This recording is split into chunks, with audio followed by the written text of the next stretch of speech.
Hi everybody and welcome to Seeking the Sacred Earth and happy Winter Solstice.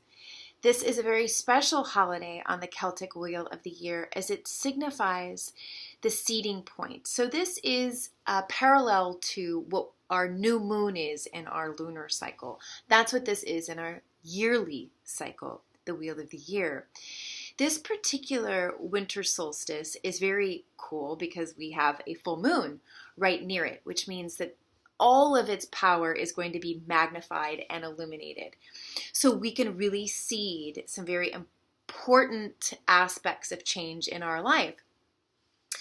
One thing that I really love about the summer solstice is that it is our darkest day of the year. It's when we have the least light. So what is so powerful to do at this time is to really be still, to sort of become that silence of the darkness within ourselves, to take time to really internally reflect.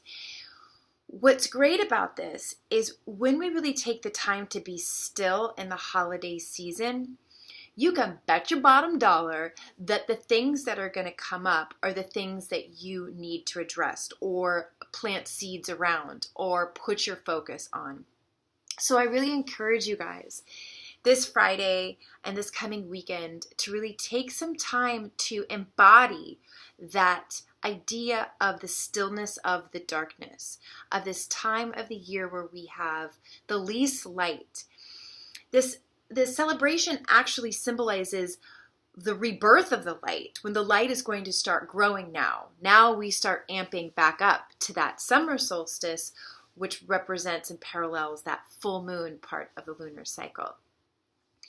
An aspect of the winter solstice is the rituals that we can do in it based around fire and candles, and the idea of we are reigniting our flame for the things that we feel passionate about in our lives, whether that's people or projects or ideas, things that we want to reignite, refuel, and re-embody. And a simple way that you can do that is to light a candle on this day, this darkest day of our year.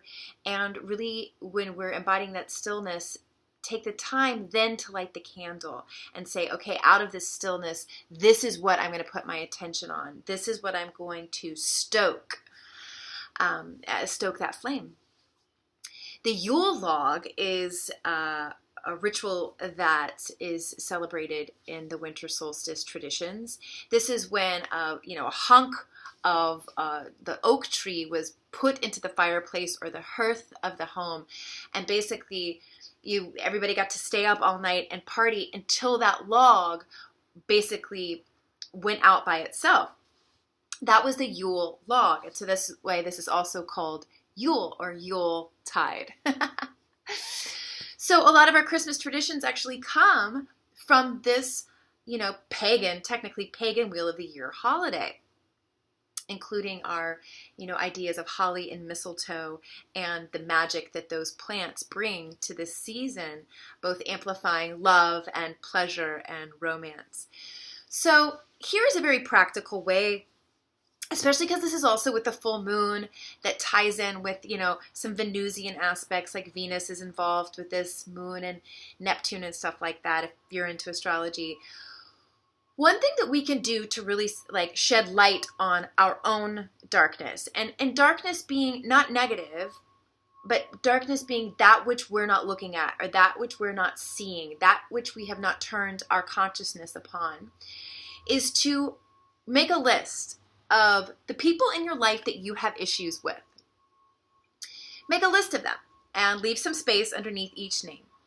And then underneath the person, and however many you're going to name the aspects of them that you don't like, the problem, what are the traits of these people that you're having issues with that you don't like.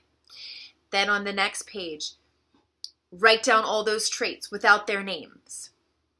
Just the traits that you've listed from these people that you've had issues with, or that you have conflict with, or that you feel disgruntled by or with. And then you put the traits on another page. Now, that page are actually the traits within yourself that you're seeing in these other people. So those aspects, those traits are actually the part of yourself that you need to turn your light upon. Those are the aspects that you need to recognize within yourself. So when we do this, basically what we're doing is illuminating the darkness within us, the parts of ourselves that we're not seeing through the others in our life as our mirrors. We can actually turn the light on them. And then once we start working with those traits that are actually our own, eradicating them, transmuting them, accepting that that's a part of us, and how do we change that? How can we make more peace with ourselves? Our lives can really change. And we can actually start seeding really wonderful things for ourselves. Peace and serenity and a sense of satisfaction and fulfillment. But that only comes if we really look at these parts of ourselves that we have kept in the dark. So that is a really practical, helpful, positive forward momentum ritual to do to really improve the relationships in your life and your relationships with yourself as we are celebrating this winter solstice. So happy Yuletide, everyone, and enjoy this full moon. What a blessing to have both so close together, because it's really going to show us what we need to be looking at and where we need to be putting our creative fires. Namaste.